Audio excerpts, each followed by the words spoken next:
कुरान में खजूर का जिक्र क्यों है? अस्सलामु अलैकुम वरहमतुल्लाहि वबरकातुहू। दोस्तों, क्या आपने कभी सोचा है कि कुरान में खजूर का जिक्र बार बार क्यों किया गया है? दुनिया में बहुत से फल हैं, लेकिन खजूर को कुरान में एक खास मकाम दिया गया है। यह सिर्फ एक स्वादिष्ट फल नहीं, बल्कि अल्लाह की बड़ी नेमतों में से एक है। आज की वीडियो में हम जानेंगे कि कुरान में खजूर का जिक्र कहाँ आया है, उसकी क्या अहमियत है और उससे हमें क्या सीख मिलती है। कुरान में कई जगह खजूर के पेड़ का जिक्र मिलता है। सबसे मशहूर वाकया हजरत मरियम अलैहिस्सलाम सल्लल्लाहु अलैहि वसल्लम का है। जब उन्होंने हजरत ईसा अलैहिस्सलाम को देखा तो उन्होंने कहा, अल्लाह की तरफ से एक बहुत बड़ा आदमी आया है। को जन्म दिया तो अल्लाह ताला ने उन्हें फरमाया, खजूर के पेड़ के तने को अपनी तरफ हिलाओ, उस पर से ताजी पकी हुई खजूरें तुम पर गिरेंगी। सोचिए, अल्लाह ताला चाहता तो बिना हिलाए भी खजूरें गिरा सकता था, लेकिन उसने हजरत मरियम अलैहिस्सलाम को पेड़ हिलाने का हुक्म दिया।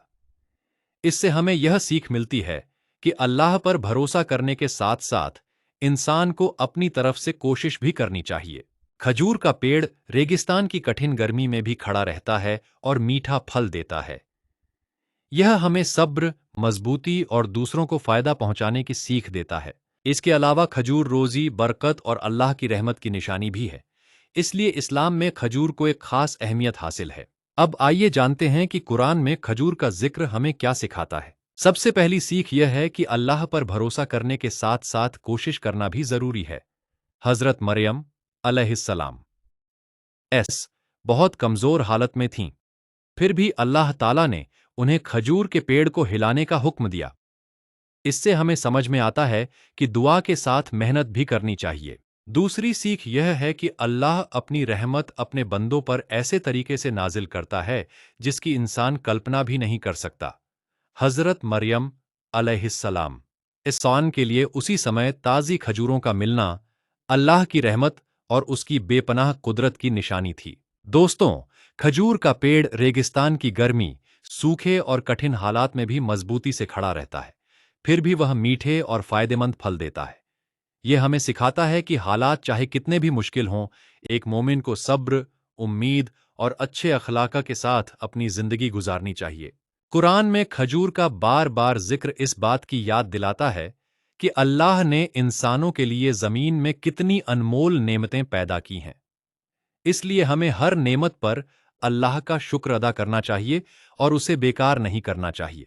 आज की वीडियो से हमें 5 बड़ी सीख मिलती है। 1. अल्लाह पर भरोसा करने के साथ मेहनत भी करनी चाहिए। 2. हर नेमत पर अल्लाह का शुक्र अदा करना चाहिए। 3.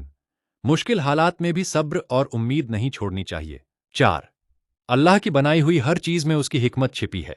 5. कुरान हमें उसकी नेमतों पर गौर करने की दावत देता है। दोस्तों, जब भी आप खजूर खाएं या खजूर का पेड़ देखें, तो यह याद रखिए कि यह सिर्फ एक फल नहीं, बल्कि कुरान में बार बार जिक्र की गई एक मुबारक नेमत है, जो हमें अल्लाह की रहमत, उसकी कुदरत और उसकी अनगिनत नेमतों की याद दिलाती है। अगर आपको यह वीडियो पसंद आई हो, तो इसे अपने दोस्तों और परिवार के साथ जरूर शेयर करें, ताकि ज्यादा से ज्यादा लोग कुरान में जिक्र किए गए पेड़ों और फलों की अहमियत को जान सकें। इंशाअल्लाह अगली वीडियो में हम जानेंगे कुरान में अंगूर का जिक्र क्यों किया गया है। अस्सलामु अलैकुम वरहमतुल्लाहि वबरकातुहू।